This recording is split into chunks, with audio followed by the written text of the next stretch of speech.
8వ తరం 12వ మఠాధిపతుల వారి పటాభిషేక మహోత్సవ ఆహ్వానం. తేదీ 24/2/2026 నుండి 26/2/2026 వరకు త్రయాహ్నిక దీక్షతో జరుగును.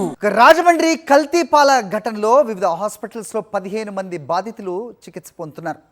వెంటిలేటర్ పై 2, 3 డయాలసిస్, మరో 3 వెంటిలేటర్ పై ఉంచి డయాలసిస్, అలాగే 7 ఐసీయూలో ఉంచి చికిత్స అందిస్తున్నట్టు అధికారులు చెబుతున్నారు. బాధితుల పరిస్థితిపై హెల్త్ బులెటిన్ విడుదల చేస్తున్నారు. బాధితులకు ట్రీట్మెంట్ కోసం యాంటీడోట్ తెప్పించామని అధికారులు అయితే చెప్తున్నారు. అయితే పాలలో ఏ పదార్థాలు కలిశాయి, ల్యాబ్ రిపోర్ట్ ఇప్పటివరకు స్పష్టం కాలేదు. ల్యాబ్ రిపోర్ట్ రాకుండా యాంటీడోట్ ఎలా ఇస్తారో అర్థం కావట్లేదు అంటున్నారు బాధిత కుటుంబాలు. చౌడేశ్వరి నగర్, స్వరూప్ నగర్ ప్రాంతాల్లో నిర్వహించిన వైద్య పరీక్షల్లో ఇద్దరికి కూడా అనూరియా లక్షణాలు కనిపించాయని సమాచారం. రైట్, ఇదే అంశంపై మా కరెస్పాండెంట్ హరీష్ అడిగి మరిన్ని వివరాలు తెలుసుకుందాం. హరీష్, చెప్పండి, ఏదైనా క్లారిటీ వచ్చిందా? వైద్యాధికారులు ఏమైనా చెప్తున్నారా? సో బాధితులు వ్యక్తపరుస్తున్న అనుమానాలకి నివృత్తి చేసే అవకాశం ఏదైనా ఉందా? అంటే ల్యాబ్ రిపోర్ట్స్ రాకుండా యాంటీడోట్ ఎలా ఇస్తారనేది వాళ్ళ ప్రధాన అభ్యంతరం. ఏంటి మీ దగ్గర ఇన్పుట్స్? మరి ఇప్పటికీ ఈ ప్రభావం, కల్తీపాల ప్రభావం రాజమండ్రిలో మొత్తం 21 కుటుంబాల మీద పడింది. అందులో 6 అయితే ఇప్పటికే చనిపోయారు, మరో 15 మంది అయితే చికిత్స పొందుతున్నారు. రాజమండ్రిలో చాలా దాదాపు 5 ప్రైవేట్ ఆసుపత్రులు ఎవరికైతే చికిత్స జరుగుతుంది. దాదాపు 7 మంది కండిషన్ అయితే సివియర్గా ఉందని చెప్తున్నారు. ఇప్పుడు రాజమండ్రి రెయిన్బో హాస్పిటల్ దగ్గర ఉన్నాం మనం. ఇందులో 3 చిన్నారులు చికిత్స పొందుతున్నారు. అందులో 2 వెంటిలేటర్ మీద ఉన్నారు. మరో బాబుకి ఎప్పటికప్పుడు డయాలసిస్ చేస్తూ పరిస్థితులు పరిశీలిస్తున్నారు. మొత్తం అందరి పరిస్థితి కాస్త క్రిటికల్గానే ఉందని చెప్పాలి.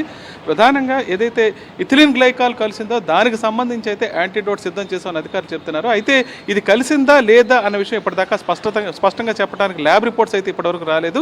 సంఘటన జరిగి 10 రోజులు కావస్తున్నా సరే ల్యాబ్లకు పంపిన ఇప్పటిదాకా తన ఫలితాలు రాకపోవడంతో అసలు ఏ రకమైన చికిత్స అందించాలో కూడా వైద్యులు కూడా తెలియని పరిస్థితి. ప్రస్తుతానికైతే వెంటిలేటర్ మీద, అదేవిధంగా ఎప్పటికప్పుడు డయాలసిస్ చేస్తూ పిల్లల్ని సంరక్షించుకునే ప్రయత్నం చేస్తున్నారు. మిగతా పేషెంట్ల పరిస్థితి కూడా అదేవిధంగా క్రిటికల్గానే ఉంది. అయితే యాంటీడోట్ అయితే తెప్పించి ఉంచారు. నిపుణులైన విశాఖపట్నం నుంచి ప్రభుత్వం ప్రతిపాదించిన రవిరాజ్ అనే నెఫ్రాలజిస్ట్ ఇక్కడికి రావటం ఆయన ప్రతిపాదించారని జిల్లా అధికారులు చెప్తున్నారు.